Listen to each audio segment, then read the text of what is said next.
What's up, pre-stream? Wow. Just choked in the middle of saying hello. What's up, pre-stream friends? He's the money lender mert!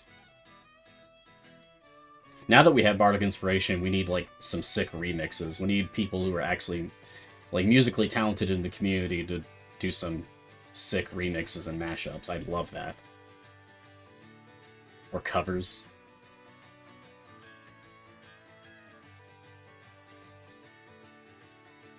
I'm no good at it, personally.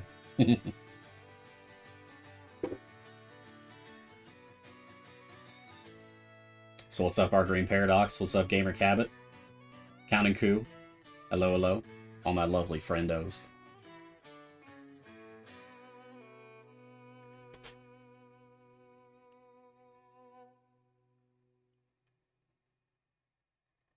Or maybe I should go in like my traditional greeting.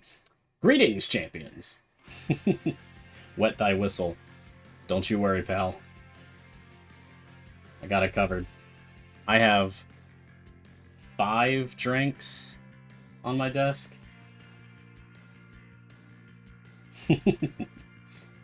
Running one of the new variants right now. Heck yeah! That's what I'm going to be doing. Hey, Cassius. Hello, Bratzicad. Is Shandy Bundle a good buy for a starter player? Yeah. Shandy is a good speed champion. She's in the same slot as Ashara, who is one of the main DPS characters in the current meta, so, like, that's worth considering. But that shouldn't be an issue, because if you're doing a speed team, you're not doing a DPS team.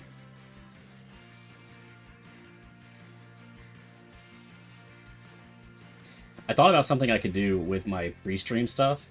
I had some leftover questions from last week, and I thought about maybe I can hit up some of those during pre-stream. So, let's see here. Nick Fit. I've been trying to clear 2 of the 9 gods, and every time I get to 228, 229, my butt drops dramatically. Am I missing something? Are you using Averin? So I've noticed that when Averin gets big in the right way, he causes your bud to spike up, but then when he shrinks back down, it drops back down. Like, pay attention to if ultimates or formation abilities are causing your bud to swing up and down like that. Hello, Karma Kappa. Hey, Tron. Hey, Gar. Nice. Hey, Lauren. Yay. On a new Epic account, having trouble pushing past 260 in the event, even with potions. Is there a good free play formation I should be doing? Just try Ashara DPS. Since she's a core champion, she's very easy to work with for new players. What should be my first champion you get from Timegate? Speed champions, if you want to go fast, or I'd say Averin or Kira or Freely, if you want to go hard. Mars, do you have your own Twitch channel? Do you only stream from here? I do. I have twitch.tv/storytellermars. I stream video games and reading books and fantasy talk shows with people. It's fun. We're still figuring it out. And is there a point pushing past the rewards in a run during the event, or should I just end and begin again for best results? You should just end and begin again for best results. Okay, so that's catching up on the leftovers from the previous episode. I feel like that went okay. Alright, so let's do the thing. Here we go. Greetings, champions, and welcome to Mars Guiding Hand. I am Mars, and this is Idle Champions of the Forgotten Realms, a free-to-play, officially licensed Dungeons & Dragons formation strategy game from Codename Entertainment.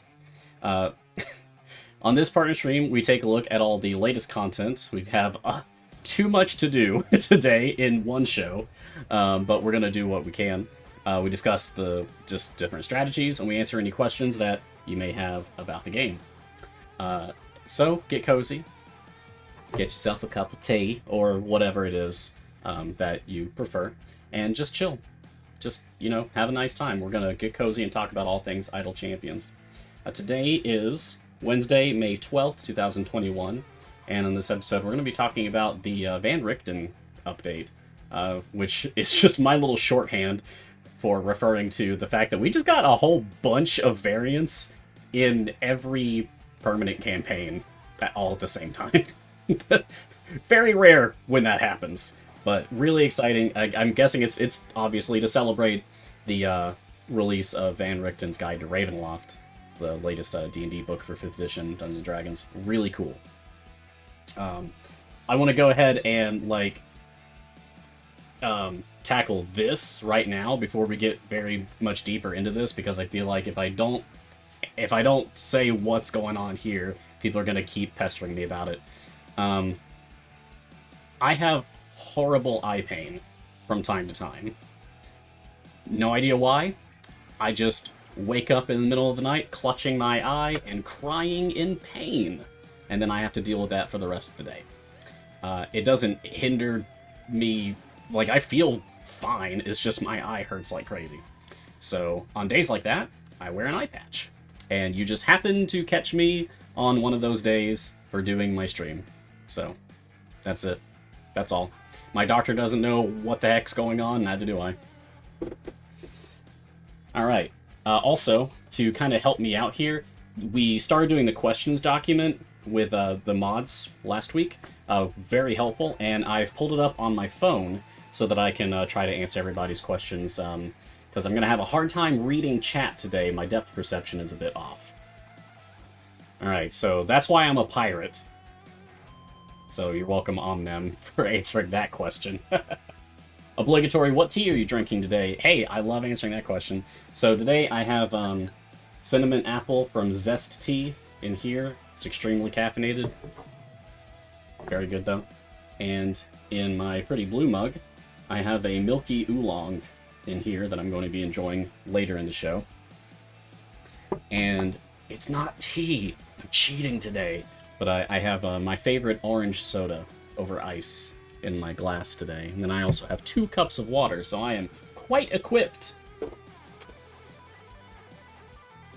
Alright, so let's just get straight into it, because we have so much. There's so much to talk about this time. It's a Red Rock brand orange soda. It's my favorite. Red Rock. Really good. It's like real cane sugar. No artificial what's-its. Anyway, really nice. Oh yeah, and I wore a shirt to match my physical state today. It's a beholder. Yeah. Alright, let's end this so I can jump into one of our new variants today. First, let's just kind of go through them. Let's just read about them, what they are and where they are, how you access them. Okay, so first of all, we're going to take a look at the Grand Tour of the Sword Coast permanent campaign. So we have a variant for the Twilight Grove adventure called the Misty Grove. Enter the Twilight Grove surrounded by the mists of Ravenloft. I like that already. Must have completed 47 Grand Tour adventures or variants. I currently have 91 completed, so if you're caught up on everything, then you have 91 completed so far. You need at least 47. Complete area 400 is the objective here. Rudolf Van Richten accompanies the champions, taking up a slot in the formation. The Mists of Ravenloft have invaded the Twilight Grove, infusing the entire area with an unnatural charm.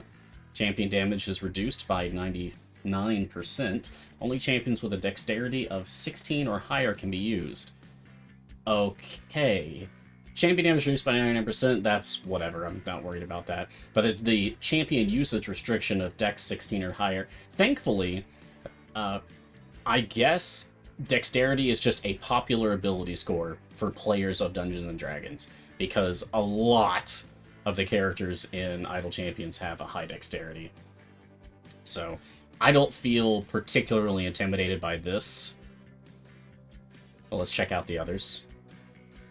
Okay, so we have a variant for Into the Unknown called a Nightmare Occasion. Help a pair of farmers deal with a deluge of uninvited Barovian guests. So you need 49 Grand Tour adventures or variants completed in order to have access to this one. Complete area 400 is the objective. Rudolf van Richten and his ally, Irina Kolyana. Okay, so not just Rudolf van Richten, and not just one NPC, but two. Accompany the champions, taking up slots in the formation. Every area, Barovian wedding guests arrive. These enemies don't count toward quest progress, nor do they drop any gold. They are intent on recapturing Irina for their master. Oh my. Okay. So this is just an extra enemies quest, an extra enemies variant, and just like in most of them, the extra enemies don't drop any gold. Okay, or quest progress. Alright, so that's pretty standard. The big deal about this is that you're going to be down 2 slots. That's going to be rough, but not as bad as, like, patron versions of Arya Chicken. Okay, let's take a look at the Tomb of Annihilation variants that they added in. Looks like these are both in the second to last camp here. So first we have a variant for the Immortal Warrior. This is Drop of Time. Shout out to Bardic Inspiration. I friggin' love Drop of Time. That is an excellent song. Even if it's completely divorced from Dungeons & Dragons and Idle Champions, it's still just a really good song. Anyway, go listen to Bardic Inspiration. Drop of Time. You've saved the world, but Strahd is patient. Eternity is just a drop of time, after all. I wonder if Jason Charles Miller knows about this. That, like, his song was so dang cool that they made it into a variant in the game and even, like, referenced a lyric right there in the description. That's awesome. So you have to have completed 44 Tomb of Annihilation adventures or variants. Area 325 is the objective here. And the specific text is that Rudolf van Richten accompanies the champions taking up a slot in the formation. Enemies heal 10% of their HP every 2 seconds. Only champions who were 75 years or older can be used. Interesting! Anyone who's known me a long time may know that I used to do the Idle Trials. And one of my challenges in the Idle Trials was only using champions of a certain age or older. So it's really exciting for me to see age finally being used as a variant restriction. So it matters, instead of just being a fun little thing. Like, it matters for Gromma, but that's it. Now it matters for a variant as well. That's excellent. The enemies healing themselves every 2 seconds, that's going to matter at your wall, but not before. So, like, if you're one-shotting things, they're not going to get a chance to heal. Just kill them. It's fine. But when you get closer to your wall, that might be rough. That might be rough. Okay, Mongrel Folk Incursion is a variant for the Wormheart Mine. So you need 48 Tomb of Annihilation Adventures of variants completed in order to have access to this. The objective is Area 325, and the text is, Rudolf van Richten accompanies the champions, taking up a slot in the formation. Mongrel folk from Barovia have infiltrated the mine in an attempt to turn the dragon to the side of Strahd. Oh no. They appear in each area. Bosses deal 100% additional damage. It's fine. Only champions charisma of 15 or higher can be used. Okay, so that is the more meaningful restriction there. Only being able to use champions of charisma 15 or higher. Oh yeah, I think Rosie has something for that, for age. But who even uses Rosie? No, I'm being mean. Rosie's fine. Okay, let's take a look at Waterdeep Dragon Heist. Alright. So, there's a lot of camps here. It looks like these are going to be in the Undermountain segments. So, let's start with this one. So first, there's a variant for an Illithid undertaking. It is called Misty Undermountain. Head deeper into Undermountain as the mists of Ravenloft encroach. Boy, those dang mists get everywhere, huh? Alright, so you need 37 Dragon Heist adventures or variants completed in order to have access to this one. The objective is Area 350, and the text is that Rudolf van Richten accompanies the champions, taking up a slot in the formation. I'm sensing a pattern here with this. Seems like all of these have Rudolf van Richten accompanying the champions, taking up a slot in the formation. Anyway, the Mists of Ravenloft have invaded Undermountain, infusing the entire area with an unnatural charm. Only human, halflings, elves, and dwarves can be used. Champions that are damaged by Mind Flayer enemies are stunned for 5 seconds. Human, halflings, elves, and dwarves, huh? Feels very, Lord of the Rings to me. Love that. That's excellent. I like very specific restrictions like that. That's cool. I might do this one, honestly. I might start with this one. That's really interesting. Okay, and the second one for Waterdeep Dragon Heist is a variant for the Deja Vu adventure. It is titled Irina von Zarevich. Oh. Defeat the nightmare version of Irina that Strahd has staged within Alterdeep. Oh boy. So we need 41 Dragon Heist adventures or variants done in order to have access to this. Objective is Area 350. Text is Rudolf van Richten accompanies the champions taking up a slot in the formation. Strahd has infiltrated Alterdeep and seeded a monster from our own nightmares. In each area of Alterdeep, a 5 HP armored enemy arrives. Okay, that's not a huge threat. This vampire version of Irina Kolyana is out for blood! Exclamation mark. Oh no. Whenever a champion attacks Irina von Zarevich, they gain a blood drain debuff. Uh-oh. Champions with a blood drain debuff lose 5% of their max HP every second. Oh. And that's when a champion attacks Irina, not when Irina attacks a champion. Ew. Blood drain debuffs are removed when you change areas or kill Irina. Okay, so I wouldn't worry about that until you're closer to your wall. But then, once you do get to that point, here's a tip. Don't use Potions of Heroism. Potions of Heroism will increase your max health, which will make percent health drains like this worse for you. Because healing from your healing champions won't scale with percentage increases to maximum health. It's just flat amounts based on the champion's relative power for their healing ability. So you want to keep maximum health lower so that you can keep them healed. You'll see this if you use the Hand of Vecna feat on Archon, and you just use, like, Potions of Heroism. You'll see his health drain, like, dead. Way faster than he can be healed. Way faster. Alright, moving on. Let's check out the 2 variants that they've added to Baldur's Gate Ascended to Avernus. Starting with Into the Fire! This is a variant for Into the Fire, called The Devil Arrives. Head into the Wastelands and face Strahd head-on. Apply directly to the forehead. So you must have completed 22 Descend into Avernus adventures or variants in order to do this one. Objective is Area 350. Text is, Rudolf van Richten accompanies the champions taking up a slot in the formation. Strahd arrives on horseback. In each boss area, he's invulnerable until the area boss is defeated. Strahd must be defeated to advance. Only champions with intelligence of 14 or higher can be used. Okay, so this is a double boss fight variant, plus champion restriction based on intelligence. That's cool. That's going to be rough, though, because there's not a ton of high intelligence tank champions, and as you may know, or you can see here, Baldur's Gate Descend to Avernus formations have 3 tank slots. Not a lot of options for high intelligence tanks. That might be rough. Okay, and the other one is a variant for the Dreamscape adventure, titled Zombie Dreams.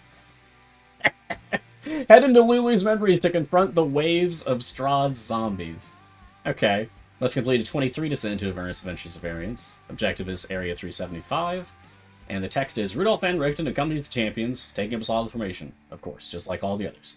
Strahd's zombies appear in each area between 26 to 50. They do not count toward quest progress, that's standard, nor do they drop gold, standard. Each time you re-encounter an area, the number of Strahd zombies increases. Oh, I wonder if that just means, like, okay, stage 1, stage 51, stage 101, stage 151, or if that means, like, if you just go back to a previous stage. I wonder if this, if you push, like, far in, I wonder if this variant might be good for Zorbu farming undead. There might be some use there. Anyway, so that's those. Let's take a look at the Icewind Dale variants now, and then I'll start one of these and start answering questions. I'm sorry to have ignored you guys for so long. I see you talking so much, but I gotta get through this first. I'm sorry. Patience, patience. So first is a variant for the Moose Tracks adventure called Contagious Cold. Cute. Enter 10 towns and defeat a squad of Twig Blights from Ravenloft. How do they get here? So you need 10 Rime of the Frost Maiden adventures or variants completed in order to do this one. Objective is Area 300. Okay. And the text is, Rudolf van Richten accompanies the champions, taking up a slot in the formation.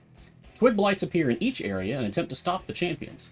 They don't drop gold, nor do they count toward quest progress. Well, that's standard. Whenever a frozen Twig Blight attacks a champion, the entire formation is stunned for 1 second. Okay. Only champions with Con 14 and higher can be used, so we've seen Dex, Con, Intelligence, and Charisma restrictions across these new variants, with additional mechanics in play at the same time. The entire formation being stunned for a second, that sucks. That's gonna be rough. But again, that's only gonna matter when you get close to your wall, because it doesn't sound like they're armored enemies, they're just normal enemies, so as long as you're one-shotting them, just automatically killing them, you're not gonna need to worry about the stunning mechanic at all. But if 300 is anywhere close to your wall in this campaign, you should worry about this. You might want to consider using knockbacks, stuns, anything like that in order to keep the enemies at bay. Gromma's Wall, that could help. And finally, we have a variant for the adventure titled Civilization for the Icewind Dale Rime of the Frost Maiden campaign. The variant is titled The Taunting Lord. Head to Tourmaline and try not to think of the danger to come. So you need 11 Rime of the Frost Maiden adventures or variants completed in order to do this one. Objective is Area 325, and the text is, Rudolf van Richten accompanies the champions, taking up a slot in the formation. The Mists of Ravenloft have invaded Undermountain, infusing the entire area with an unnatural charm. Strahd taunts the champions, foreshadowing their upcoming failure to save 10 towns. Vampire spawn appear in each boss area and deal 300% additional damage. Only champions with a wisdom of 12 or higher can be used. This adventure contains unique dialogue! Oh, man! Well, we gotta do that one. I love unique dialogue adventures. We gotta do that one. Okay, but I'm not gonna do that one first. I want to play the Lord of the Rings thing first. That sounds great. Okay. I was tempted to do, like, just go in order. Just, like, boom, boom, boom. Just two, to try to get them all done. But I'm not gonna get them all done in the same stream. So, let's just go Waterdeep Dragon Heist. And what was it? Not this one. I think it's this one. Misty Undermountain. Oh, yeah! Oh! Misty Mountains! This is an intentional Lord of the Rings reference. I love that. Fantastic. Alright. Calm myself. Here we go. So I'm going to play the Misty Undermountain variant. They're fast. Okay, we might wipe on this first area while I just get things in position. But that's okay. Alright. Oh, this is so cool. Wow, hey Nayeli, been a while. Charlaxle. Oof, okay. Oh, Rhea would be very cool. Really, of course. There's an obvious choice. Alright, this is enough just to put people out on the field. Alright. Okay, so now that I have a team advancing, and I don't need to worry about leveling them or really good formation design for a bit, I'm going to finally be able to pivot and take a look at all of your questiones. Okay, so let me try to catch up here. We've got 10 questions queued up. When should I use contracts for gold? Alright, so Um, there are some in the community who would argue that it's fine to use bounty contracts when you're close to the end of an adventure in order to like when you're close to your wall in any given adventure, so that you can just kind of spike up just a little bit more gold, because gold converts to favor when you reset the adventure. That being said, I would strongly advise against using bounty contracts just for gold, because if you wait for when an event is active, then you will also, in addition to the gold, you will also gain event tokens, as long as an event is live. So I would strongly advise you to hold off on using bounty contracts for any reason until an event is live. There are some exceptions, like there's this fuzzy pink elephants Waterdeep variant I can't remember the name of, that has a mechanic for using bounty contracts in order to reduce the detrimental aspects of that variant. But that's an extremely rare case. Okay. Oh, you're welcome for answering the contracts question. Yeah, thank you, mods. Thank you so much for grabbing questions to put them in chat, especially today, or to put them in this document, especially today, because I'm having a very hard time reading chat. So being able to look at my phone in order to read the questions that are getting pulled from the chat is very helpful. So you guys keep posting questions in chat. My mods are going to grab them and put them in this document so that I can see them and try to answer them. Cool? Cool. Okay. Log Cool. Question. I'm a new Epic player. Welcome. And you need to hit a good champion on this upcoming free time gate. Can I say a prayer and make a wish on my behalf that I get a champion I want? Oh, logical. Okay. Logical will be granted good time gate choices.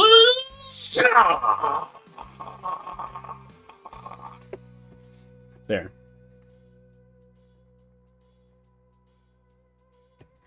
Cringe? Yeah, that's the point.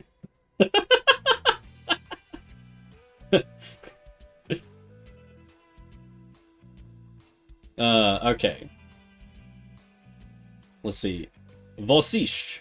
Permanent campaign, or some of them temporary. So, permanent campaign is what we use to refer to non-event campaigns. So, if I go back to my world map here, Grand Tour of the Sword Coast is a permanent campaign, because it's available year-round. It doesn't go away. Tomb of Annihilation, Waterdeep Dragon Heist, Baldur's Gate Ascent to Avernus, Icewind Dale, Rime of the Frost Maiden. These are all permanent campaigns because they don't go away. Events. Events are a limited time experience that happen on a cycle of every 3 weeks, and each event lasts for 12 days, and there's like a 9-day period in between. Anyway, events are sometimes referred to as event campaigns, more formally. Typically just called events, though. But yeah, permanent campaigns are just anything that isn't an event or a time gate. Cool? Okay. Leomur1245. How do I get the big 7-day potions? So those come from some of the DLC packs, like the Founders Pack and the Modron Founders Pack came with these special, like, very special big potions. There was also, oh gosh, the Idle Champions Presents, like, celebration thingy that happened. We really need a formal term for those. I think celebration is what we're going with, but I don't know. Anyway, during the Idle Champions Presents Unfair Seas and Fool's Errand adventures, they also gave away these 7-day potions for damage up and gold up, I believe. So basically, just hang out and wait for these limited time availabilities to occur. These are the most rare potions in the game. Very few and far between. Like, I only have this many left. And these are the only 2 I've ever used, which are going to run out tomorrow? Even though I used these 2 weeks ago, actually. It's just, time is funny in Idle Champions. When you start using speed mechanics, the game gets very confused. What's happening during time gates, Zouster? So, time gates, there's one happening this weekend, by the way, if you take a look. Time gates open in 1 day, 22 hours, and 23 minutes. So, time gates are a way that you can replay events so that you can unlock and gear up champions from the past. Some of these champions have been retired, so you can pretty much only get them from time gates, but also you can work on any event champion that you want. So if I go into my time gate options right now, view available time gates, here's all of the event champions, and I can just pick one and do a time gate for them. It'll also show you like the most popular ones. Hey Lauren, look at that. Or Kira right here at the top. You must be tickled to see just how much the community loves Orkira. That's amazing. Living the dream, Lauren. Living the dream. Just started today. Am I doing something wrong, or am I supposed to have 90% of my damage from one hero? Zouster, you're not doing anything wrong, buddy. You're doing great. That is, some would argue, how you're supposed to play the video game. I would say that is perhaps the intended method if you wish to play optimally, but if you just want to have fun, then just do whatever you want. But is it very popularly done to have all of your buffs pointed at one champion so that that champion is doing 99% or even 100% of your entire party's damage for an adventure? Yes, that is extremely common. You're not doing anything wrong if that's what's happening to you. Some would say you're doing it exactly right. Okay. Hibikimi. What's the best Sword Coast area to farm Favor? I seem to be getting stuck. Only 20% increase per run. Best to farm Favor, I've heard... Let me take a look. I've heard Beast Intentions or Terror in the Dark are particularly good for farming Favor. Just because, like, you'll have mostly humanoid or beast enemies in here to use Minsc's favorite enemy against, and you'll have mostly undead enemies in Terror in the Dark for Minsc's favorite enemy specialization. So I've heard that those are good for that, but once you get access to Azaka, an evergreen champion in slot 12 that you unlock from the Tomb of Annihilation permanent campaign, once you have her in your party, you can pretty much go wherever you want. And you're going to get the same results for farming Favor. Okay, let's see. No. Which champion was Drop of Time written for? Drop of Time wasn't written for a champion, it was written for one of the patrons. Just like how we have, Here's the Moneylender Mert. That song is written for the Moneylender Mert patron, and Drop of Time was written for the patron Strahd von Zarovich. He's a spooky vampire with some serious issues. Alright. Is it better to invest in gold chests or in silver chests to boost loot level? That's from Captain Auric. I have heard, and in my experience, silver chests. Because you can get 10 silver chests for the same cost of gems as one gold chest. And so each silver chest is going to give you some amount of gold, right? Okay, so that's a waste. But the other two cards could be gear or a consumable, and consumables can include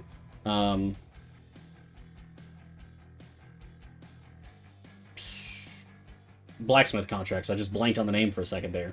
Blacksmith contracts can then be used to increase the item level of the champion that you throw them at. Okay, so you've got 2 effectively good cards per silver chest, whereas you've got 5 good cards per gold chest. So if you've got 2 cards that might be helpful per silver chest, and you can get 10 silver chests for the same gem cost as 1 gold chest, then you're getting 10 useful cards from a silver chest, as opposed to 5 useful cards from a gold chest. So, it is slightly more in your favor to just go hard on getting silver chests if you just want loot levels. That's been my experience, and that's what I've heard for a long time now. Alright. Fur, please. Is Rudolf Van Richten someone important for the future? I'm really not in D&D lore. Can we expect him to be champion in the future or a new patron? Why is he so important? I wouldn't really see him as a champion or a patron, honestly. He's basically a wandering scholar of magic and spooky things. And he is a key NPC in the lore of Dungeons & Dragons for the purpose of the stories surrounding Ravenloft and Barovia, the Dread Domains, and he is the featured, like, titular character for Van Richten's Guide to Ravenloft, the newest Dungeons & Dragons 5th edition source book that is coming out very soon. Okay. So that is that. Silent Capensis. What are ways to get new champions? I know the latest event ones and time gates. I'm just wondering if there's more. That's the main thing. Playing events and playing time gates, that's the main thing to get new champions. You can also just straight up buy them in the store. Like, I own them all, so I can't really do this. But if you go into the Champions tab in the store, you can just straight up buy a champion if you just want to throw money at the screen until you get what you want. So that is an option for you. As well, when you pick up a skin for champions, sometimes that will also grant you the champion themselves to go with the skin for free if you didn't already have them. It doesn't work like that every time, but generally it does. Just make sure to read the fine print, because it'll usually say, like, also gives you the blank champion if you didn't already own them. It'll say something to that effect. So keep an eye out for that. Can you repeat variants, or are they one-shots? That's an excellent question, Zertle. Once upon a time, you could never repeat variants, which was my biggest gripe about this video game, so much to the point that I basically made a fan creation DLC package that people could sign up to do in order to intentionally play challenges of my design. Because the challenges, the variants, that's the most fun aspect of the game. It's the most fun part of the game is doing variants and figuring out the exact puzzle of champions that you need to field in order to overcome these obstacles. And then your reward for beating a variant was that you just don't get to do it again? So by progressing through the game, you lose access to content? What? That was ridiculous, and some folks made a stink about it. And one day, we got the patron system. And the patron system allows you to replay variants that you've completed before, with additional restrictions, so it's even harder. And you also have to go even further than you did for the original variant. So it's like super variants. That being said, once you've completed all the patron versions of a variant, then that variant really is gone for good. Until we get another patron, and then you can do it for that patron. So I hope that answers your question. I feel like it's an excellent compromise at this point, because you also get like some pretty sweet rewards for playing the patron stuff. Some variants are just plain fun, and I relish being able to play them with patrons again. Which of the new sales are the best to pick up for a new player? Ooh! Hey, that's a good question. I'm not going to say your name because it's got a curse word in it, and I don't do those, generally. But taking a look at the DLC that's on sale, so I'm seeing Baby Spurt, I'm seeing Iron Pup, I'm seeing the Blood War set for each of the individual ones here. So let me go through here. Okay, so Baby Spurt and Iron Pup. Oh, yeah, it's Iron Pup. It's Iron Pup. Yeah, if I was going to pick out one of these, to strongly recommend to new players, it's the Iron Pup Familiar DLC pack that's currently on sale, because that gives you 8 epic potions of speed, 8 epic potions of giant strength, 8 epic potions of clairvoyance, 8 epic potions of fire breath, 8 large blacksmithing contracts, those are the best ones, and 2 potions of polish. That's really good. That's really, really, really, really good. So, I would say that that might be the best one to get. Yeah. Or, yeah, just get both, honestly. Like, since they're both on sale, just pick up both. Pick up Iron Pup and Baby Spurt. Who doesn't love Baby Spurt? I mean, look at this little guy. Let me get him out here. If I can find him. There he is. Baby Spurt, do-do-do-do-do-do, Baby Spurt, do-do-do-do. I'm gonna stop. And let me get Iron Pup out here as well. There we go. Iron Pup. That's just cool, right? It's just like this dark metal Robo-Dog. Robo-Puppo. Go. How can you start with all heroes in? That would be thanks to my good friend Modron Automation. Modron Automation, although I don't actually even have a formation set up for this right now. Modron Formation allows you to select a saved formation, and then whenever you start up an adventure for that campaign, it will just automatically throw in those champions, as long as you also have familiars assigned to those champion upgrade slots, so that it will actually unlock them for you and then place them. It's a really good system once you invest into it. The fact that I'm able to progress through this adventure on autopilot is such a boon, so that I can, you know, talk to you guys and answer questions and all that. Okay. We're up to 17. How can I get new champions? I got 3 from the last one, and I don't know how to get more as a free-to-play player. And if I'm willing to pay a little, where do you recommend me investing on? That's great. So, you primarily pick up champions. If you're going to be a free-to-play player, you primarily pick up champions from playing events, which happen every 3 weeks, and from time gates, which happen on the weekend in between events, such as the one coming up this weekend. So on free time gate weekends, you're going to be given a random choice of 3 different champions. There'll just be like 3 different ones in your time gate, and you can pick which one you want to go with. And if you don't currently own that champion, then you just need to beat the first adventure of the time gate to permanently unlock that champion. This game is very free-to-play friendly. You can get every single character and complete every single adventure and variant and patron variants without paying a dime. Without paying a single cent.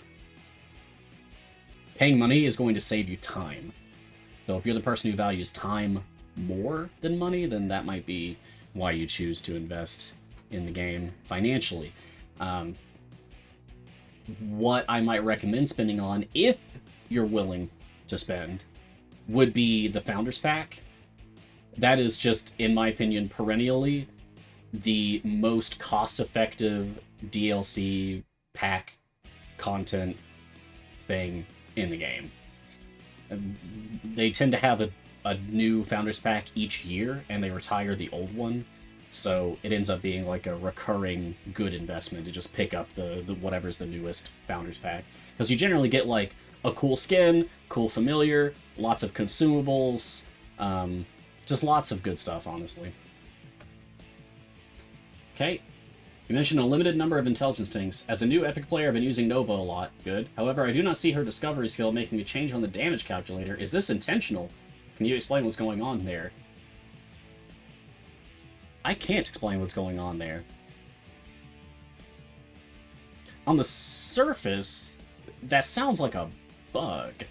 All champion abilities, if it's not a debuff to enemies, if it's a buff to allies, it should be mentioned in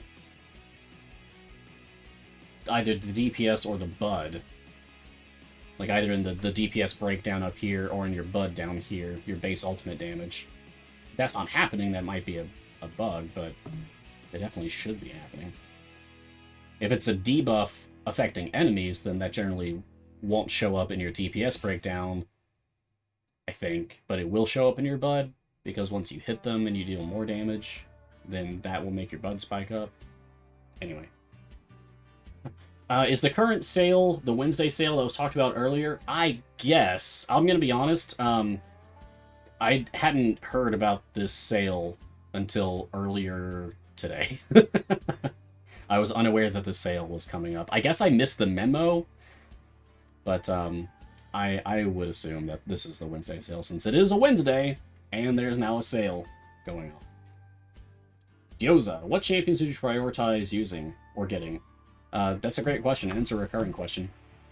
I get that a lot. So, two things. One, do you want to go fast? Get speed champions. Speed champions. Deacon, slot 1. Sentry, slot 4. Briv, slot 5. Shandy, slot 6. Human, slot 8.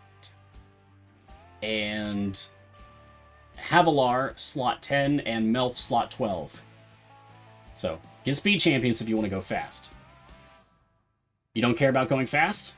Okay, that's fine. Do you want to go hard? You want to like push as far as you possibly can? You're going to want to get yourself primarily like a really good support champion, because then it can work with any formation that you're trying to set up, generally, such as or Kira or Avrin.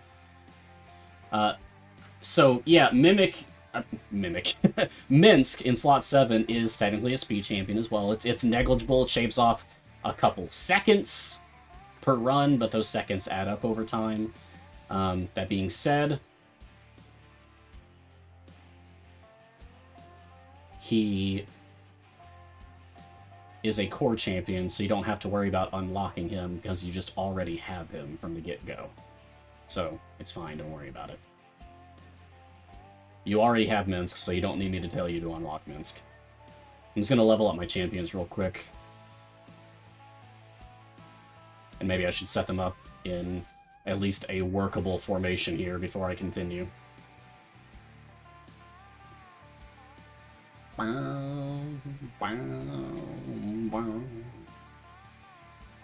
Okay, Naeli, you're going to go in front. Do we have other tanks? Any other tanks? Any other tanks? And I guess we're going to have to go with Evelyn instead of Rhea. Sorry, Rhea. Let's put you here. Okay. Let's get Bruno over here. Driss can be here. Celeste can be here. This is fine. This is fine. I feel like I'm cheating since Human is technically kobold, but also counts as human, because that's hilarious. There we go. Get out of here. Scram. Alright, cool. This is fine. Thanks, Lauren. Alright, let's get back to questions. Okay. About spending money in the game, what should I prioritize? Like, real money on the shop? Okay, so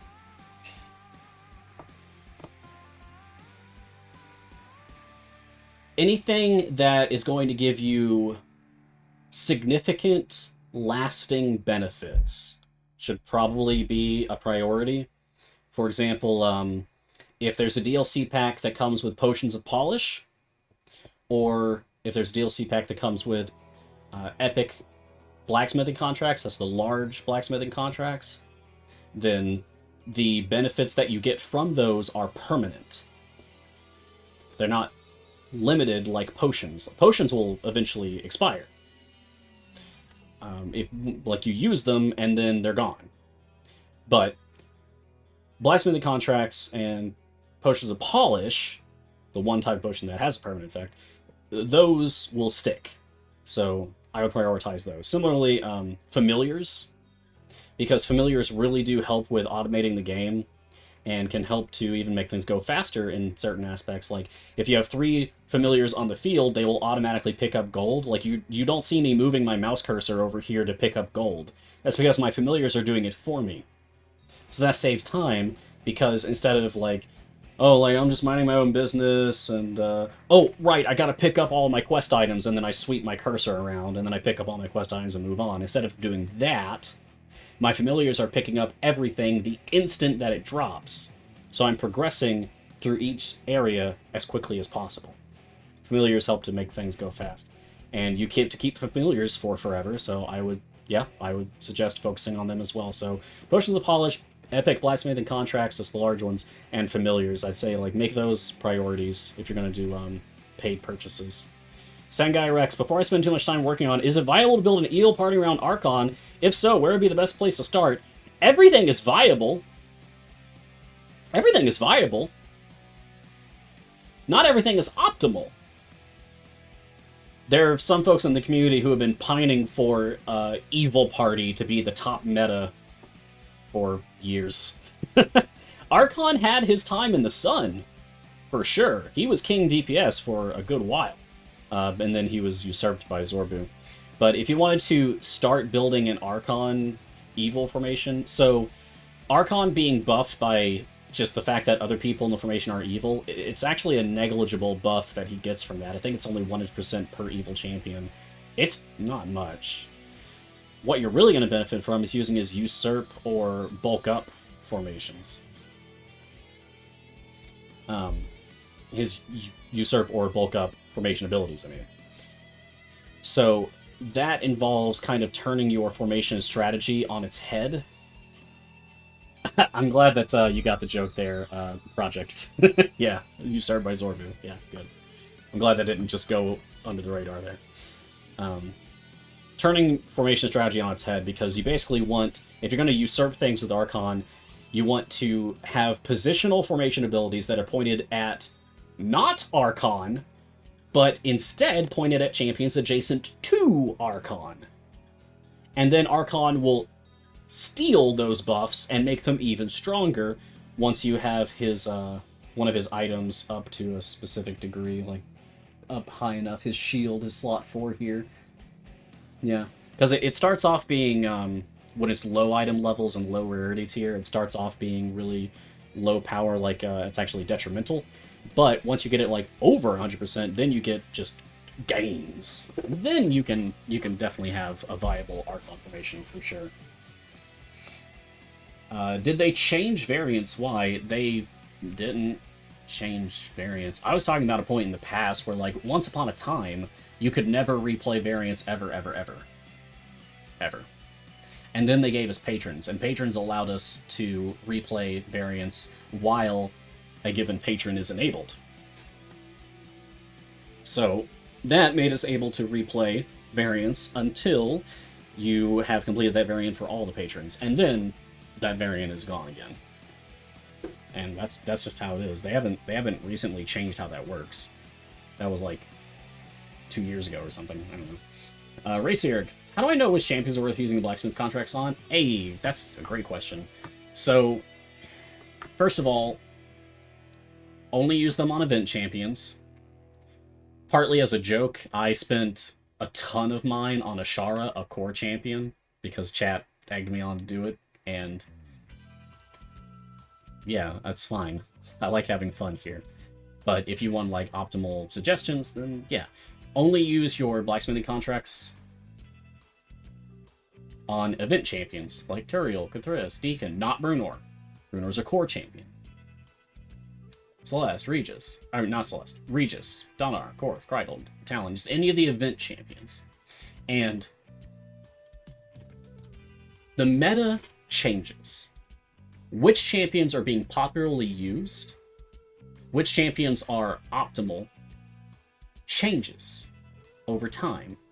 As patches roll out, as game balance updates arise, as new tricks are discovered, or even just a new champion comes out, and then people realize, oh hey, this champion works really well with this previous champion that we didn't even care about. Now, that previous champion suddenly matters a lot more.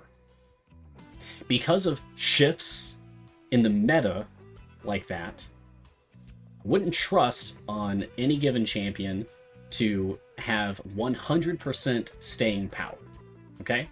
Some of them have been strong for a long time, but just because every goose you've ever seen is white doesn't mean that the next one that you see is also going to be white. It might be a black goose. It might be a blue goose. You don't know. That's just a silly way of saying that just because Averin is extremely strong right now doesn't mean that Averin will continue to be extremely strong in the future. What if a patch comes out tomorrow that makes Averin very weak? What if we get a new slot 11 champion, the same slot as Averin, who is even stronger than Averin? Now, suddenly, Averin's going to tank in popularity because of that. I'm just saying, anything can happen. So, to that effect, my recommendation is to spread your blacksmithing contracts out evenly across your event champions. My goal with each event champion is to get them to at least average item level 50. You'll notice as I scroll through here, every single one of my event champions is at least average item level 50. Because that's just like a good, I don't know, a good balancing point. At that point, I feel like, okay, I've gotten mostly rares, some epics, and just some extra item levels on people, and then I can save up the rest to spend on someone else. Now that I'm farming more than I used to, thanks to the Speed Core, Mojang Core, I intend on my next goal being to get all of my event champions to at least average item level 100. And maybe once I've caught up to that, I'll go 150, 200, 250. Point being, keep them even. That way, you won't suddenly feel like you've wasted a ton of your blacksmithing contracts, like I did once upon a time on Frida. Breaks my heart.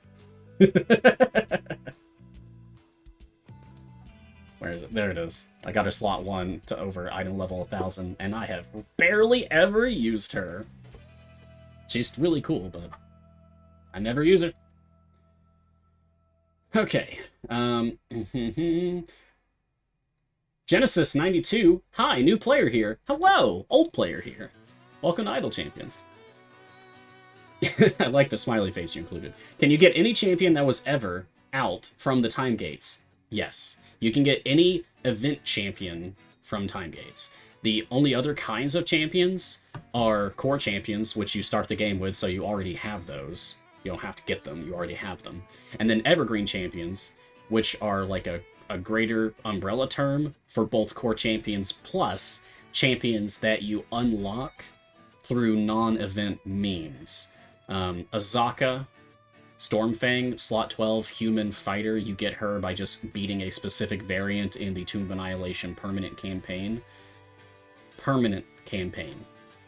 Thus, unlocking her is available year-round. Year-round.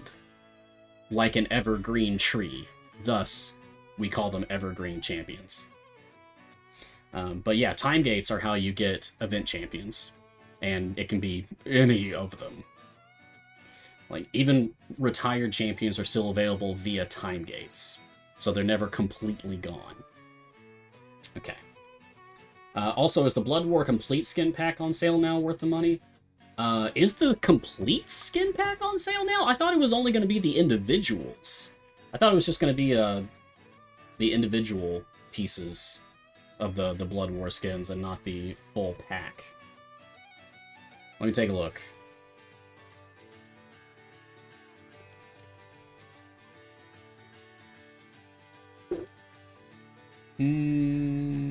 I'm not seeing the full Blood War pack on sale. Maybe that just hasn't gone through Steam yet. I just refreshed my Steam DLC listing and it doesn't show that one on sale. I'm seeing people in chat say, yes it is, it's there. But I'm not seeing it. And because I already have it, I can't make it show up in my store in the game to check it out. So I don't think I can really comment on whether that's going to be really good or not. Sorry. It's probably good though. Have you seen these skins? Hold on a second. Have you seen these the Blood War skins? Still like, oh yeah, like Neris. Yeah. Check this out. Look at that. Look how cool that is. I mean, honestly, If you're just a cosmetics collector like me, then maybe it's worth it just for that alone. The Blood War skins are really good. I like Delena's. Why do I have her as normal? Delena, what are you doing? There we go. That's better. If I have a skin, I'm gonna use it.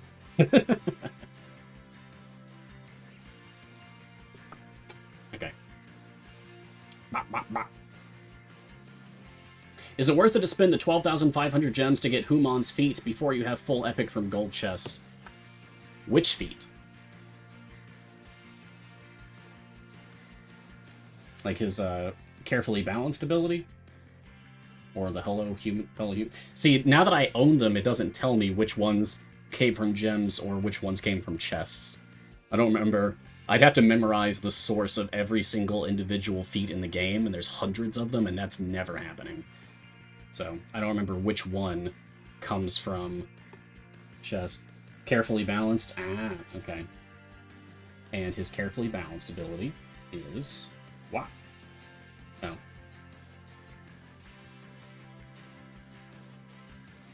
Okay, now we can take a look at it. Oh, yeah! Increase the effective Zrang's teamwork ability by 70 by whatever percent for each champion adjacent to the kobolds. And Zrang's teamwork ability is the go fast ability. So, yeah, that's extremely worth it. That's extremely worth it. Get that one for sure. Okay. What do the familiars do in total? Is it worth it to get one? Okay, so all familiars work exactly the same way as each other. The only difference between any two given familiars is cosmetic. Is just what they look like. Baby Spurt works exactly the same way as Black Cat. Works exactly the same way as Mage Hand. Works exactly the same way as Fairy Dragon. All familiars work exactly the same way. Now, what do the familiars do? Familiars help to automate your game. So, for example, you can place up to 6 familiars directly on the field, just like this. And familiars that are on the field will click on enemies for you, instantly killing them as long as your click damage is high enough. A familiar can also be placed on your click damage to level up your click damage. A familiar can also be placed on a champion's upgrade bar to level them up for you, automatically, just like this with Runor.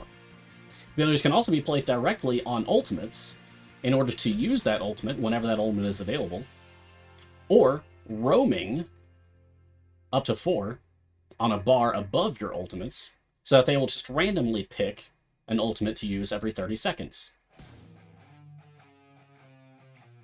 Yeah, I'll keep these up so they can wander around. It's cute. The familiars that you have on the field have additional effects depending on how many you are using at the same time. So, if I'm going to take some away here for a moment. Alright, see how enemies are dropping gold?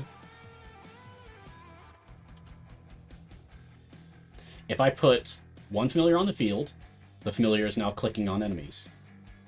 If I put 2 familiars on the field, they're just clicking twice as fast. If I put 3 familiars on the field, they're clicking 3 times as fast and instantly picking up gold and quest item drops that show up on the field, which helps you to progress more quickly. If you have 5 familiars on the field, they're clicking 5 times as fast, and they will also open up boss loot bags and pick up the gems and chests that those boss loot bags drop. If you have 6 familiars on the field, they will do all of that, and they will also... wait for a distraction to show up. Come on. Give me a bat, or a bird, or a rat, or something. You know those little critters that just scurry by the top of the screen? Well, if you have 6 familiars on the field, they will do all of that, plus automatically click on those distractions to get rid of them for you. So, familiars help to automate the game, so that if you want to multitask, like if you need to work on something, you can leave the game running in the background. You don't have to babysit it as often. Familiars are fantastic for that. Okay. As a new player, should I save up gems for a certain amount of familiars or gear up buying chests ASAP? Get the Mage Hand familiar, at least, as soon as possible, because it's dirt cheap It's like 250 gems. It's like nothing. It's dirt cheap. Just get it. Get it. Get the mage hand. Wah. Once you have that, you might want to save up. But Garwar, you might know him as the more prolific guide creator and helper-outer in the community. He and I collaborated on a Gems visual aid. Exclamation mark GVA in chat to get a link to that. Although it's a little bit outdated and I need to do an update on it. The general advice still holds true. Read through the GVA and it'll kind of guide you along. The point of the Gems visual aid is not to just tell you the objectively best way to spend your gems. A lot of people assume that's what we were trying to accomplish there. It's not. And I even said it in the intro dialogue thing I put into the guide. It says right there in the text, this is just to help get you started thinking about what kind of decision making you need to do regarding gems. It's just to get the gears turning in your head so that you can make the best decision for yourself. Alright. Is there a recent tier list for champions? So I know what champions are worth messing on. No? If there is, I don't know about it. I don't know about any recent tier lists. Tier lists in this game are something that every time one has popped up, other people in the community have torn that person apart viscerally. No, I disagree with you, and here is my hundreds of reasons why. Thus discouraging that person from ever posting a tier list ever again. That's happened to multiple people, including myself. So, generally, we don't really do those. Deborator. What is a loot level needed to unlock patrons? Yeah, so I think it's for Mert. It me! Yeah, Gar, yeah. it me too. Yeah.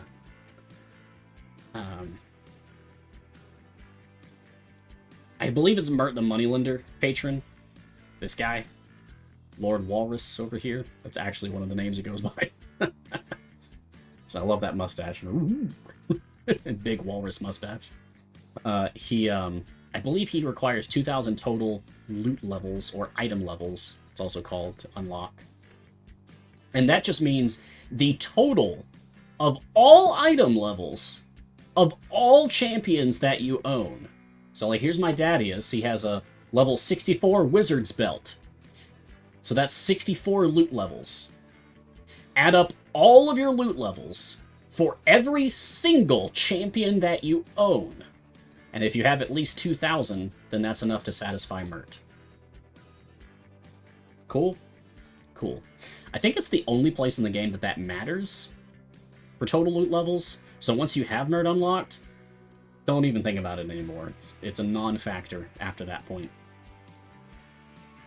Okay. And just as a reminder, for anyone wondering why I'm looking at my phone on occasion, I have very limited vision today because I have a severe eye pain that I woke up with today. And so my very friendly, very helpful, my saviors in chat, my moderators, are grabbing questions that you guys are posting in chat and putting them into a Google Doc so that I can access it on my phone and read it more easily. So keep asking questions. My mods are picking up your questions and basically sending them to my phone so that I can answer them. Okay? Okay. Jarlaxle cosplay? No. No, this is just... You know how everyone has their one weird medical thing? This is mine, I guess. Yeah. Everyone's got something going on. They might not even talk about it. Usually, you guys don't get to see this. I think this is the first time this has ever happened when I had a show to do. I've just been lucky enough to never have it randomly happen on a show day before now. But episode 58, Mars Guiding Hand, you get eye patch Mars. This is a really good eye patch, by the way. Totally blacked out, and it feels very comfy. Love it. Alright, just now starting to farm stacks for Zorbu. Is this still worth doing? Been farming Black Viper for a while, but now I got good gear for Zorbu. Don't know if it's worth the change. He used to be the king DPS for like a year and a half, he was the absolute top dog DPS champion Zorbu, the hateful gnome. He has, I wouldn't say fallen from grace since then, but he's no longer the flavor of the month because other champions have kind of shown up and made their presence much more known. Ashara, the core champion for slot 6, is regarded by many as the best DPS in the game. Not necessarily the absolute best, but many people consider her to be. If you have good gear on her, good item levels, like I do. I'm definitely an Ashara main, so I'm a little biased.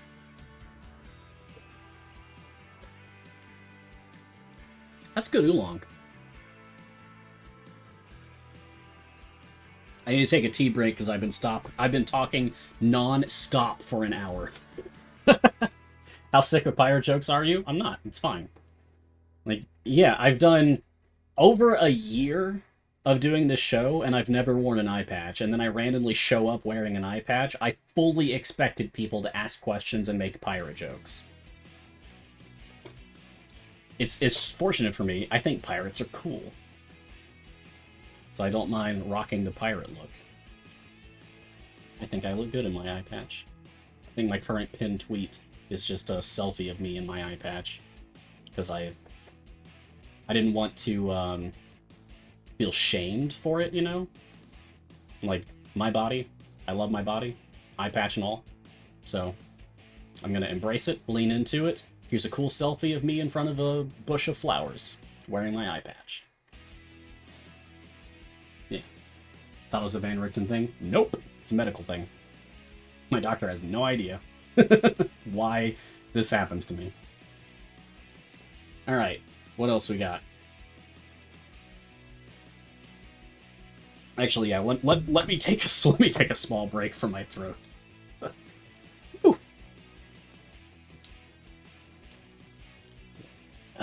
Let's check in on our champions. How are we doing? We need to get to 350. Okay. So I think I'm gonna go faster so we can try to wrap this up.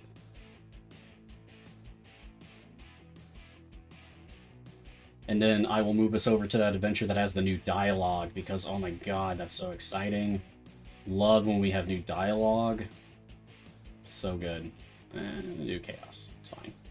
Not too worried about freely specializations.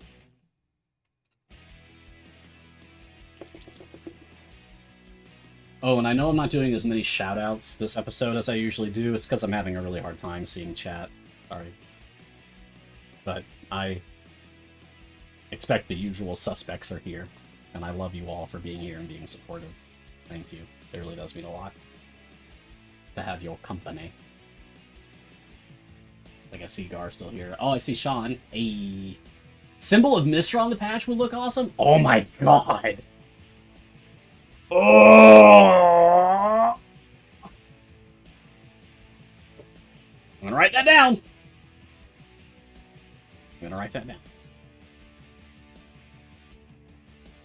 Wilhelm Imziga. Mars, do you have cats? If so, see your doctor immediately. I do have cats. I have had cats almost my whole life, and I am allergic to them. Okay. Well, thanks for the warning. Guess I'll talk to my doctor about cats. Anyway. Symbol of Mystra. I'm writing this down. It's a really cool idea. On eye patch. That's dope. I like that a lot. Why are your cats not on stream? Because I'm very allergic. I stream from my bedroom, and my cats are just not allowed in my bedroom. For health sake. Yeah.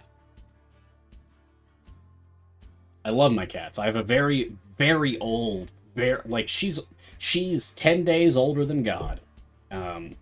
Just a cute phrase that I've heard at work before. An extremely old cat. No idea how old she actually is, but extremely old. She's a brown tabby. She sounds like a chain smoker when she meows. Meow. It's just very gravelly.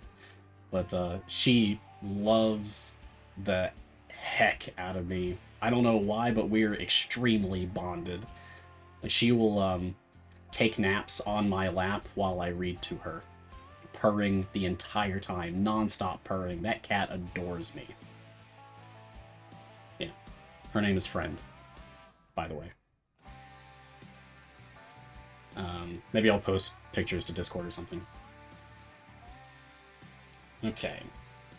Question about Black Viper. Are the red gems picked up automatically in offline mode, even if you don't have enough familiars to pick up gems automatically? That's a good question that I don't know the answer to. Let's learn together. Does anyone in here know if Black Viper picks up red gems offline?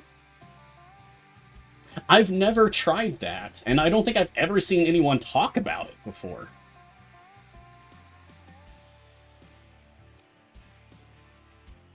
As old as their tongue, but not as old as their teeth. I like that. Yes, she does. Yes, yes, yes, yes, yes, yes, yes, yes, yes, yes, yes. Lots of yeses. Well, thank you, chat. Now, I learned something, and Plebeian Sid learned something too. Thank you, chat. Thanks for being helpful. I love that about my chat here. I know it is something like pervasive throughout Idle Champions community, but my heart glows when I see people here in the chat for my show being helpful, answering questions, helping each other. Like, I can't get to everyone's question, but people in chat can help to kind of fill the gaps or help me out when I don't know something. So thank you, chat, for doing what you do and being your part of the show just as much as I am. Thank you. I mean it. Okay, moving on. So on the time gate, you can only get one champ or all three. So the free time gate weekends that happen in between adventures, like the one coming up very soon, that's going to give you a choice of 3 random champions. You get to pick one of them, and you do a time gate for that champion. And I love you, random citizen! Yeah.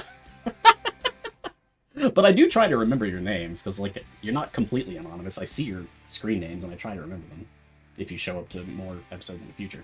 Anyway, yeah. That's a good line. But when you do manual time gates, which cost time gate pieces, those let you pick any event champion from the whole list. Any of them. Any of them you can do. You can pick that champion and then get that champion. Okay. From Lil Doomville, is there a set or ever increasing number of champions? I don't think CNE has ever commented on there being a final static goal number of total champions in the game. It's just ever growing. We get a new champion every 3 weeks, and we have for, well, we're in year 4 right now, so for a long time. I think we just hit 80 champions, maybe 81. Starting to lose count now, but I'm excited. I'm excited to see what the future holds. Like, is something special gonna happen? We get to champion number 100. Who is going to hold the lofty title of champion number 100? Who will it be? Will we have more beyond that? I certainly hope so. Will things have changed about the game significantly about champion releases at that point? I don't know. I'm not one of the developers. I don't have that information. And if I did, I wouldn't be able to share it anyway for legal reasons. Non-disclosure agreements and all that. But I don't have that information. But, yeah, we get a new champion every single 3 weeks. I feel like Elminster would be more appropriate as a patron than a champion. Like, he's too strong to be a champion. Champion 100 is either Mars or Gar. Oh my god. I wish. I don't know. I'm on the fence about how I feel about that. I like the idea of Mars and Gar being swappable like Beetle and Grim. That would be really cool. Because, you know, we're buddies. But I also like the idea of Mars as a patron, and Gardevoir as a champion, and then the rest of, you know, that team. So, Laura Lee and Watt 221B. 221B! Garlock. Yeah. Nah, I don't know. That's not up to me. That's all on CME. When should I use these epic speed potions and such? So, Trillian, you should use your epic potions whenever you feel the need to do so. Like, if you are, let's say, you're within 10 stages of clearing your goal for an adventure, then I would use damage increasing potions of Potion of Giant Strength. I would use those at that point. Or are you pretty sure you could get through this if you could just one-shot things? Like if it's just your champion's health that's keeping you held back, then maybe use Potion of Fire Breath at that point. Maybe. The exact use case for different consumables is really going to vary based on where you're at in your gameplay experience. I have so many potions, and this is not to brag about how many potions I have, it's to say that I don't really have a use for them, generally. I still very much have a use for speed potions, which is why I am almost always out of speed potions. Those have been great for just farming. Just plain farming. Like right now, I'm no longer one-shotting things, and I want to be able to one-shot things so I can go faster, clear this, and jump into the next thing. So I'm going to drop a medium Potion of Fire Breath so that I can one-shot things again. Because now my click damage is based on my Bud instead of the actual click damage level. So we're back to one-shotting things, so we're going to get through it a bit more swiftly. There's just a lot of variables, there's a lot of different deciding factors. Gar has done a guide to consumables. We even talked about it last week. I was reminded of it when I watched the rebroadcast of my show earlier today from last week. Yeah. Gar has made consumables guide. Gar's done a guide for everything. Just !Gar guides in chat, and then browse through that list, find the one about consumables, and just absorb the information. He writes those things for a reason. Let them help you. Oh boy, I am way behind. Oh my gosh, we're up to 73 questions, and I am on 36. Okay. Woo! I wish I could answer them all. Can't, but I'm gonna try. Let's see if I can't go a little bit faster. Alright, so apologies if I'm a little succinct about these. Trillian.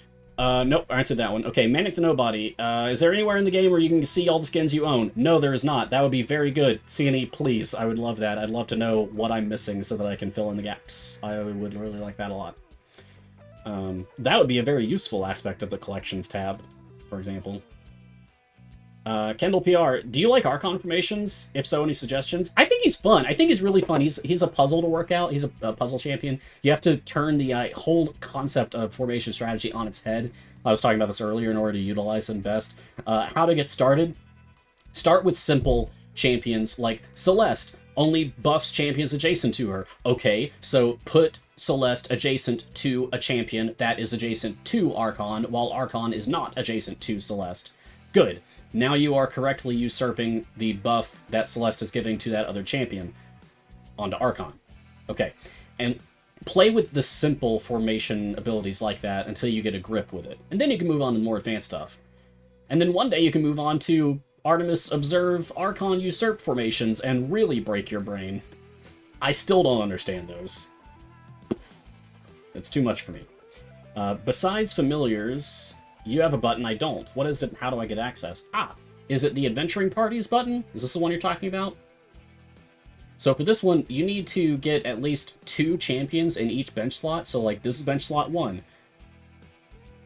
I have Bruenor. And then here are the 6 other champions in slot 1 that Bruenor can swap with. You need at least 2 champions in each of these.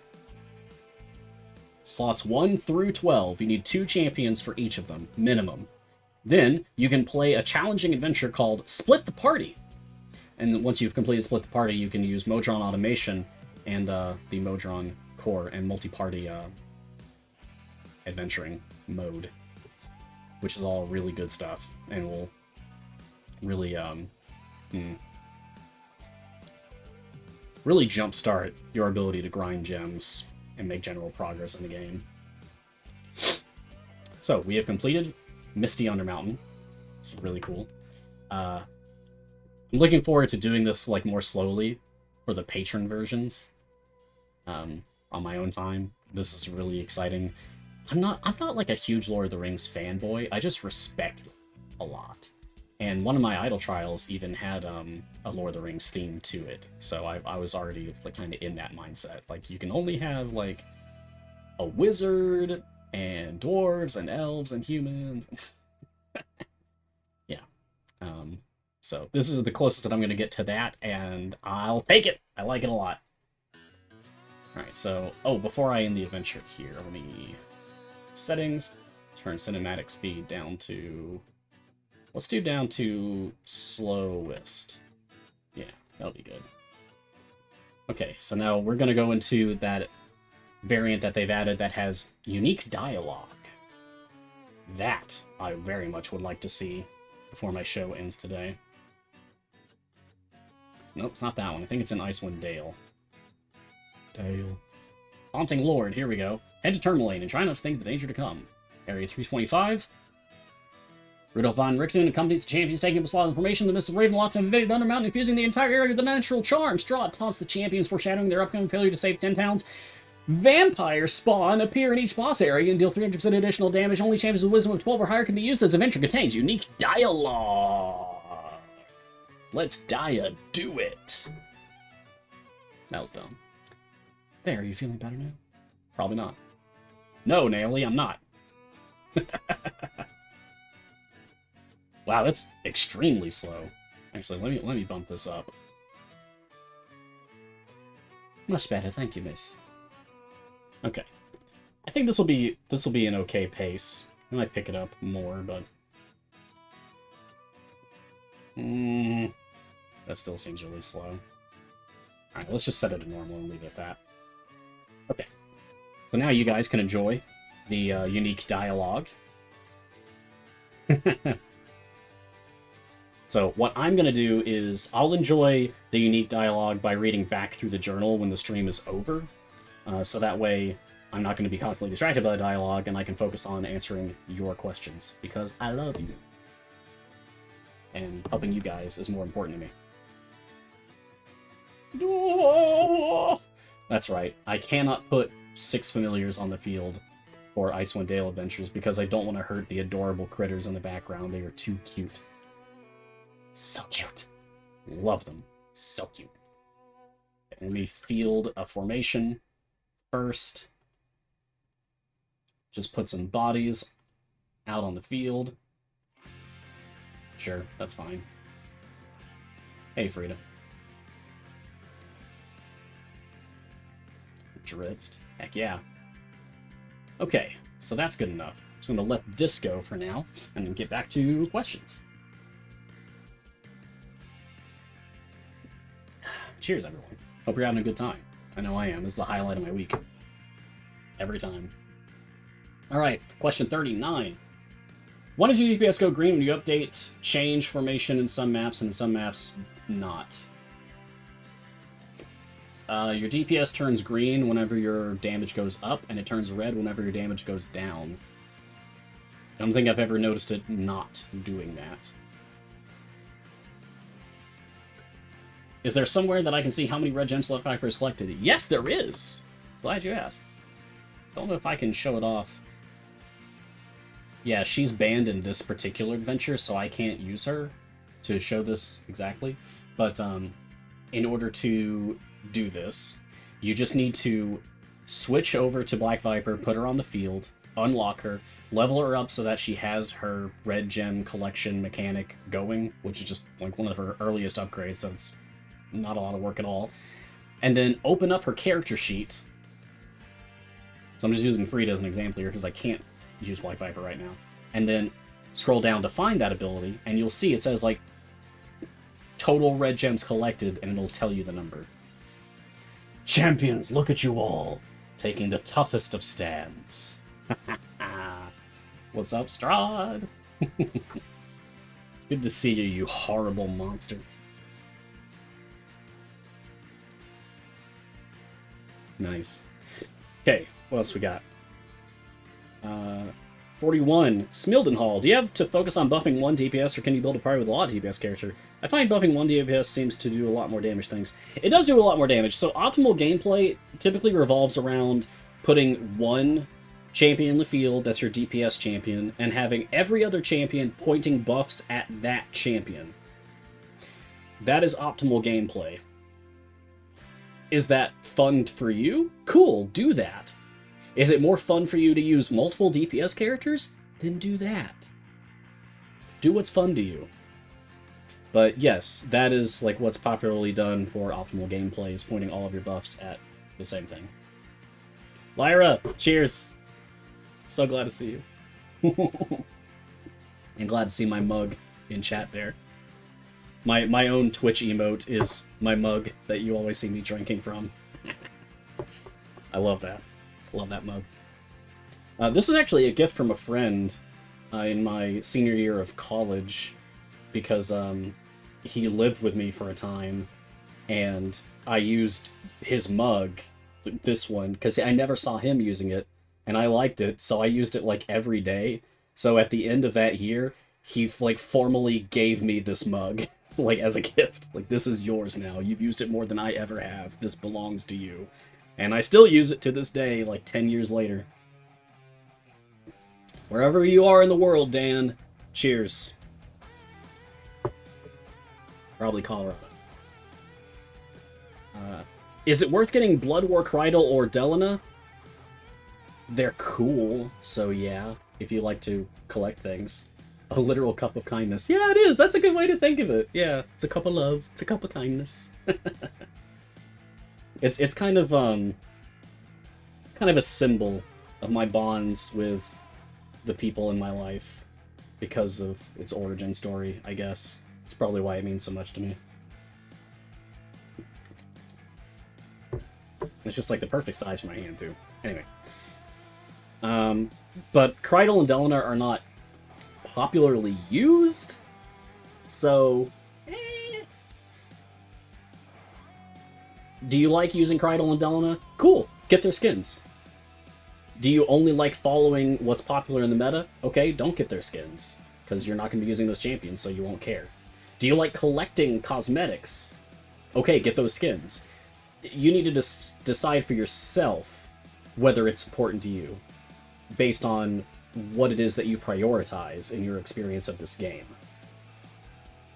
It is more beneficial to you if I tell you like how and why to make decisions for yourself, rather than making decisions for you. Does that make sense? That's what I try to use this show for pretty often is... Okay, I was a philosophy major in college, alright, so I can't help but think about things like this. Don't just do what people tell you to do. Think for yourself. Decide for yourself. But it's okay to get people's opinions. Just weigh it against what you care about. Alright. Liberation. I've been running a lot of Tomb Annihilation adventures. I generally just give up on positioning Calliope where she can shield my tank. But I'm wondering if it would be worth taking Celeste Life Domain so I can move my DPS roll up one row and have Calliope shield on the tank. Thoughts? Hey! That's fantastic. That's like... that's like Formation Strategy 101. I remember deciding, like, oh, do I want to use Calliope behind my tank or behind my DPS? Do I want to move Celeste up or use her other specialization so that I can hit my tank from 2 steps away instead of 1? Those decisions are at the heart of formation strategy. Whether it's a good idea for you to do this or not is going to depend on your item levels and what other champions you're using, really. So it's hard for me to answer that in a vacuum. That's what I'm trying to say. But I'm excited for you for kind of getting to the heart of formation strategy by considering those things. It's going to become more challenging from there. Eventually you'll be thinking about, like, do I run Ashara DPS here? Okay, what bonds am I using? Okay, what champions are going to qualify for those bonds? And then do those champions also qualify for Ikoria Spellcaster School? And then is her positioning going to be okay with Omen? Do I use Assassination for Omen, or do I use, like, the close spec instead? Like, there's so many things you have to consider. It's all a big puzzle. It's all a big puzzle that you have to solve. It's really exciting stuff. Thanks for the code. Love the game. Awesome. I love you. I'm glad that you love the game. I'm glad that you're enjoying it. Okay. Next. Zertle, what's your opinion on the full Baldur's DLC, or shall I just get Shandy? I mean, Minsk is super cool, too. And Neris. Neris looks awesome. Neris is not super popularly used, but I think she's still fine. Krydle and Delana are not super popular. They get made fun of a lot. Shandy is definitely the big winner out of all of them, I would say. But, I don't know. Is it gonna bother you, Zertle, if you don't have the full set? If you know that it's a part of a whole set of skins, is it gonna bother you knowing you don't have the full set? It would bother me very badly. So, yes, there's a speed command now. Thank you so much, CNE Games. They set up my Twitch clip from last week where I explained, hey Mars, how go fast? On my request, they set that up as a command for Nightbot. Just do !speed in chat to get a link to that clip so that you can hear me explaining how go fast. Thank you, CNE, for setting that up. I'm sure that's going to help a lot of people. Because we see that question endlessly. How many familiars would you say is a good amount for all 3 cores running? For all 3 cores running? Get... Because you're going to have 2 background. Put 1 on the field, 1 on leveling click damage for each of your background parties. So that's 2 and 2, so that's 4. And then for your active party, you're going to want 5 on the field to open up boss bags and pick up items and gold and stuff. So that brings you up to 9. 1 on click damage brings you up to 10.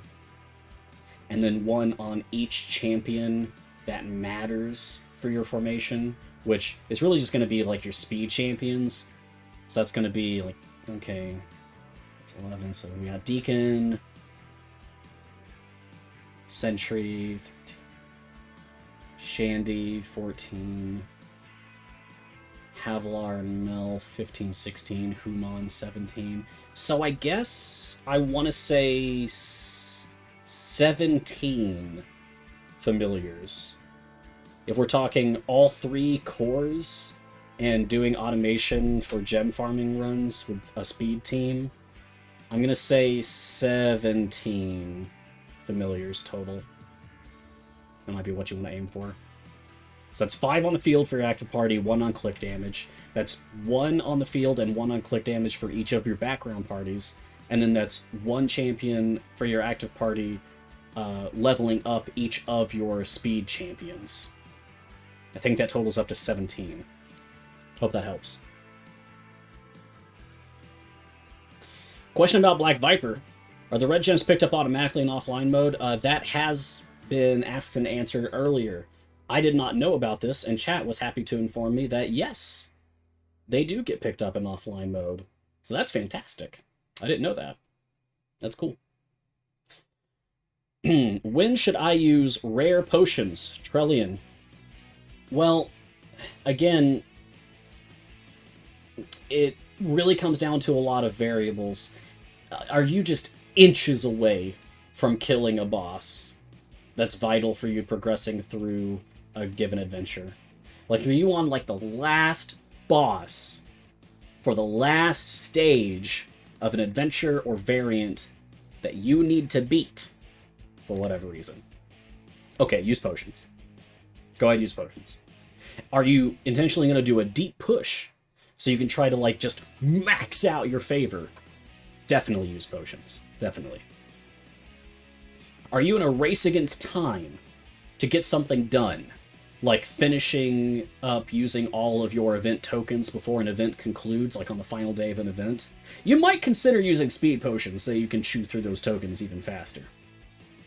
There's lots of different reasons why you might use potions, regardless of their rarity tier.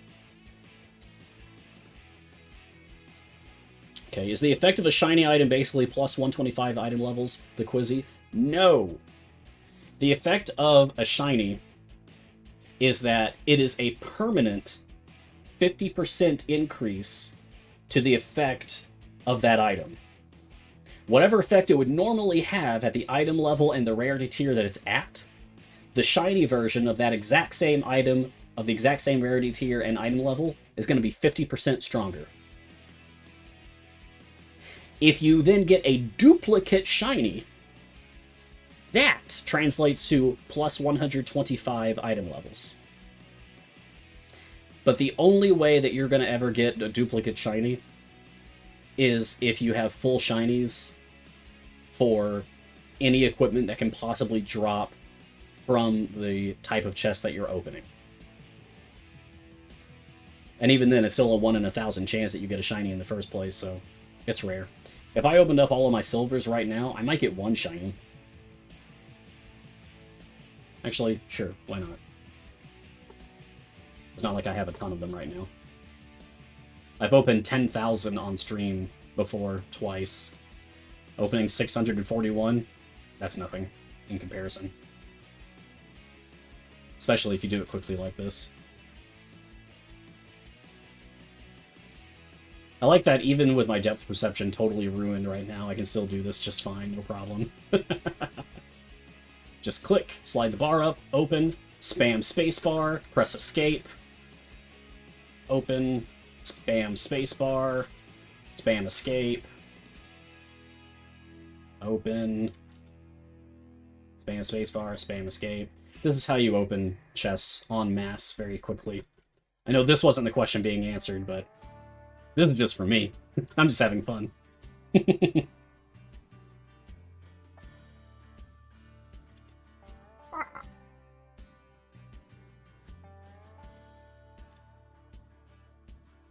I was hoping for at least one shiny out of all of these, so I could show it off. 125 item level gain, but I guess that's not going to happen. Okay, never mind. I guess I'm not going to be able to show that today. Wah, wah.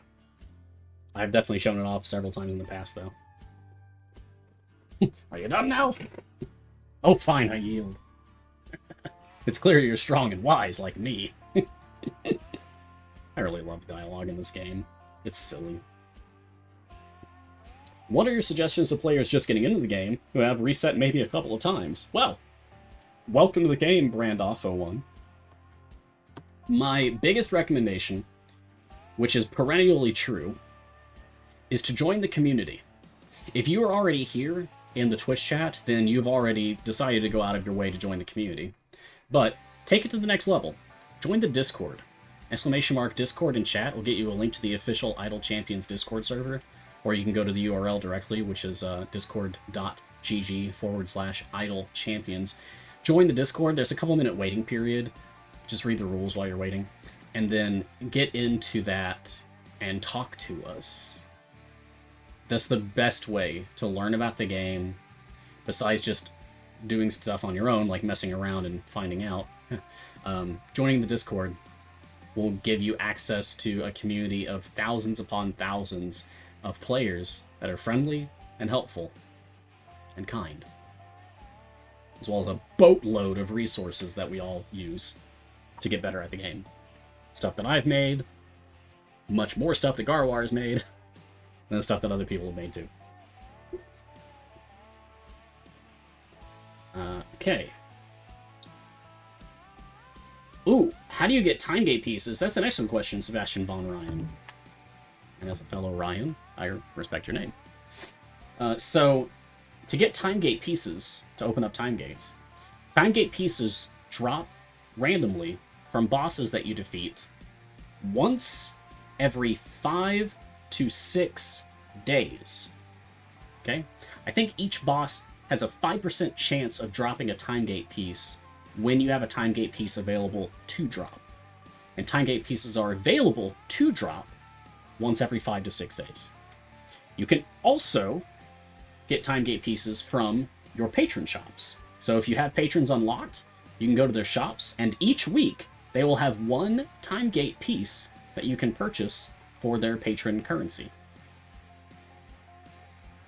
So that makes for currently 4 time gate pieces that you can get each week just from patrons. That's a lot of time gate pieces.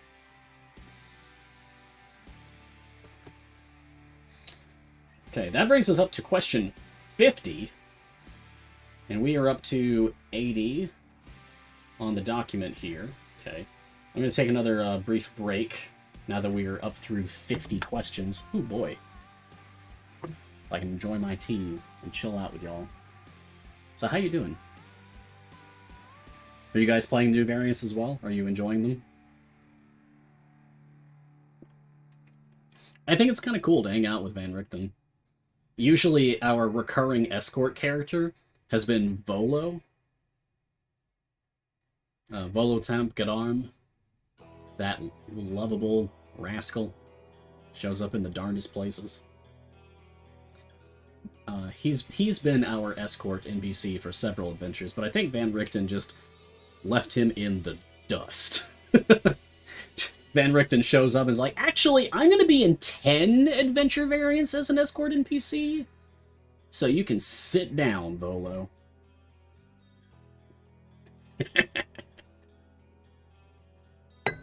So that was amusing.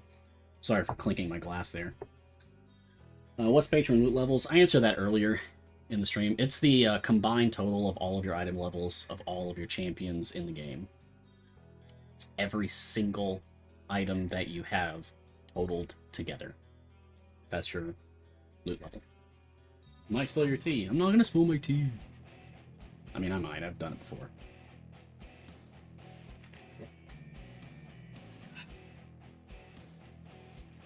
Volo's patron win. I wouldn't want Volo to be a patron. I don't trust that guy. I trust Strahd more than I trust Volo, okay? Strahd can be reasoned with. Volo's just a coward. Is this evil Mars? Ah. No, this is Mars on a bad eye pain day.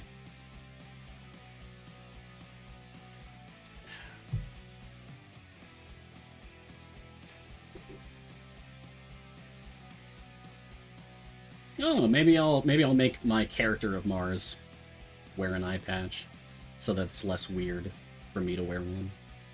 I don't know. No goatee. I mean, I technically have a goatee right here. It's just part of the entire set of facial hair. It's always been evil Mars. Have you not noticed? Mwahahahahaha. I gotta work on the evil laugh.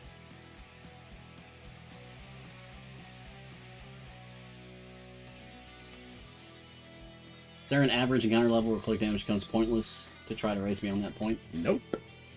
In fact, the top tier strategy for deep pushing in this game relies on click damage. Turns out, The most powerful thing in the game is click damage. Kind of.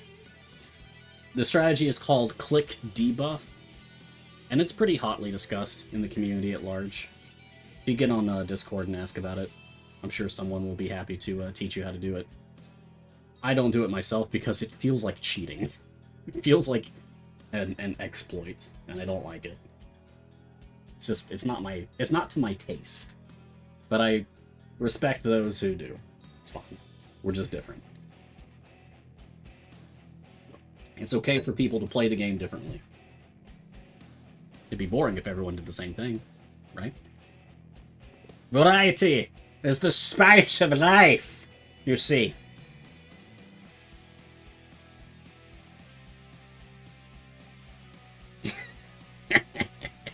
Mars did do a 10-day march to find a house thing. That's pretty evil. Yeah.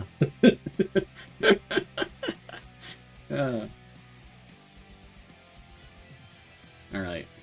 Let me try to get some more questions in here. I gotta be wrapping up soon, you guys. Like, by the way, I have to start wrapping up the show 5 minutes before the top of the hour to give time for my friends over at Sketching Hour to get ready. Used to be that I could sometimes go past the top of the hour if I needed to do something important. But not anymore. Those days are done. From here on out, we have a show that comes up right after Mars Guiding Hand, the Sketching Hour. It's really exciting.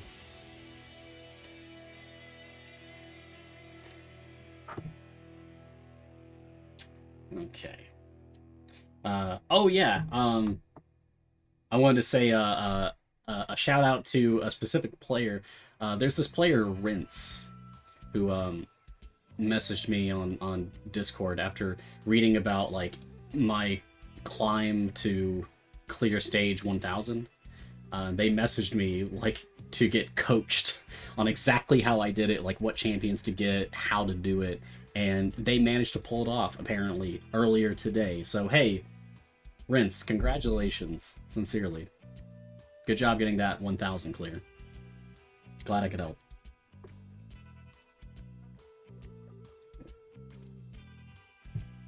Alright, back to questions for what I can do before time runs out here. Oh, actually, hold up. We're on the last boss here. I want to see if there's any really cool dialogue for this. The last boss in the rotation, the loop. That's the Verbeeg on his way.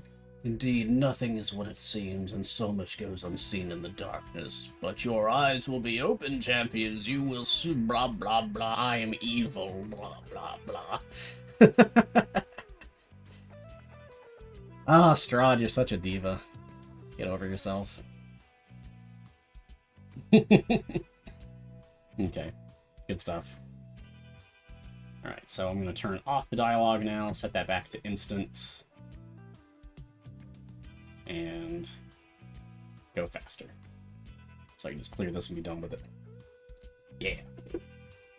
He is such a drama queen.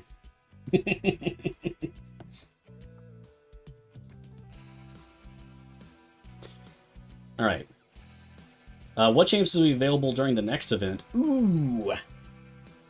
Well, if I go to my events tab and collapse all, and scroll all the way down to the bottom, it should be Great Modron March. So Evelyn will be the Year 1 champion, so she'll be retired now, so that means time gates only for Evelyn. But we'll see the return of Kilik and Jaheira, and then someone new I don't know about yet. And even if I did, I couldn't say. But I don't know. But yeah, there will be someone new, unknown, currently, but then we'll see the return of Jaheira and Kilik. Both of them are good! Both of them are good. Get them both. Get Kilik, get Birdie Boy, get Jaheira. I wouldn't say they're best in slot. They can be in different circumstances. But like in a vacuum, don't think they are. Oh, hey, Astral Mirage just posted a question just now in chat that's kind of cool. I want to tackle this one. Mars and Gar, since you guys are both here, what are your favorite campaigns to play in this? as far as content information, not so much as farming or anything. I love the Tomb of Annihilation formation. Just that triangle, single tank, big column in the back, lots of undead to fight against.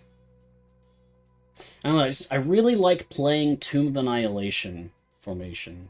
And it's a good one. Lots of event formations are very fun, but if I had to pick a permanent campaign, I'd say Tomb of Annihilation. I just really like that triangle. I really like single tank formations. Hello from Poland. Hello to Poland. Mickey. Heard that Time Gates will always give you the option to get a champion you do not own, as well as a Year 1 champion. Can you confirm, please? It's the first I've heard of that. I mean, it seems like something that CNE would set up, but if that's how Time Gates work, I was not aware prior to this.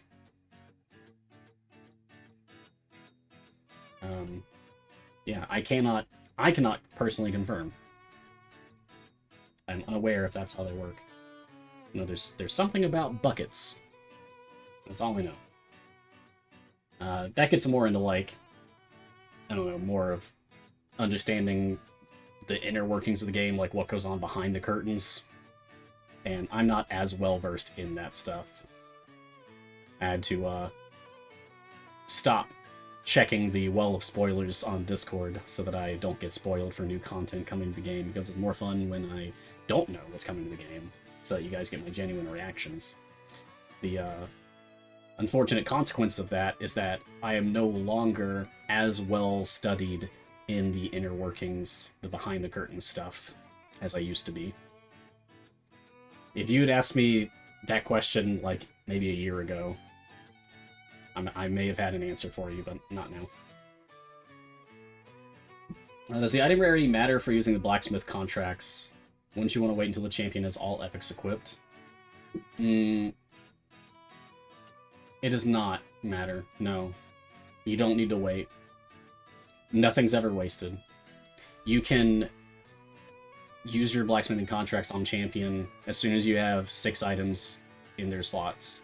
As long as you have, like, as long as you have something in each of their slots, that's it. That's all that matters. You don't have to... Anyway. Nothing's ever wasted. You don't have to do that.